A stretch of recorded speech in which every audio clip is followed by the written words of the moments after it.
Hey guys, welcome to the channel. Good morning, good evening, good afternoon, whenever you're tuning in. So here are 6 things that I wish I had in place before I started my real estate photography business.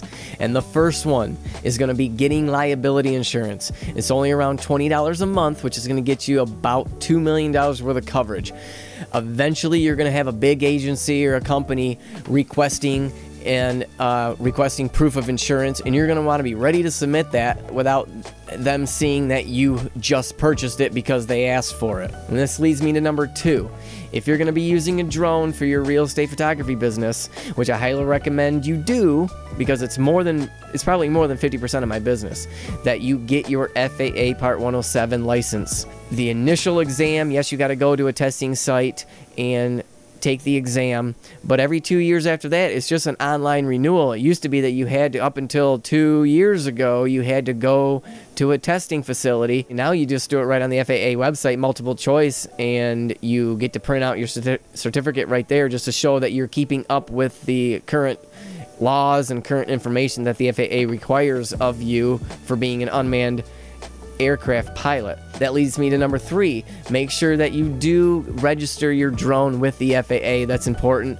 Other companies are going to want to make sure that you are your drone is legal. So this next segment is more about tips that I've learned along the way, but it's a good reminder for all of us, and that is to make sure that you're on time to your appointments. And that means not showing up too early, and obviously definitely not showing up too late either.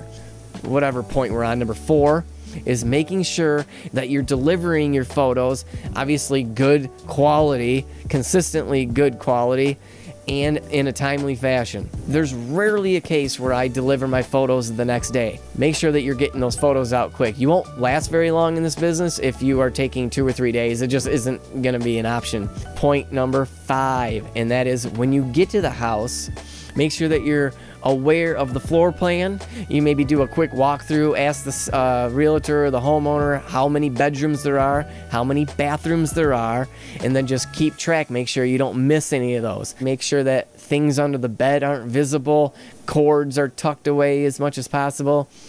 You know, lampshades are on straight. I don't know how many times I've walked into rooms and the lampshade's crooked, and if you don't notice that, it's gonna really stick out in a photo, because the photo zeroes your attention right here and somebody's looking at it. It's gonna be easier to notice in a photo.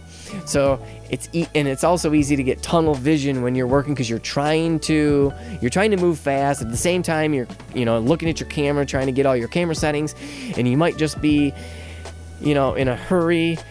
When I first started out, it was just camera settings was all I was thinking about. I didn't even really look. I didn't even open my eyes and look around, and I would miss things sitting there like totes or dog, cat, water, food dishes that were sitting there. You don't want that stuff. Toilet seats up, make sure toilet seats are down. Let's just go over them again really quick. Make sure you get liability insurance. Get your FAA drone license. Register your drone with the FAA. Make sure you're on time to your listing appointments. Never early and definitely never late. Don't get distracted when you walk into a house. Make sure you know the bedroom and the bathroom count. Pay attention to those little details. Mattresses, lampshades, toilet seats down, clutter off the counters, that type of thing. All right, folks, thanks again for watching. I hope you learned something. I'm hoping I'm helping you out. Hit that subscribe button if you want to keep seeing more tutorials and tips and tricks on how to grow your real estate business. I appreciate you being here with me. Have a blessed day. Goodbye now.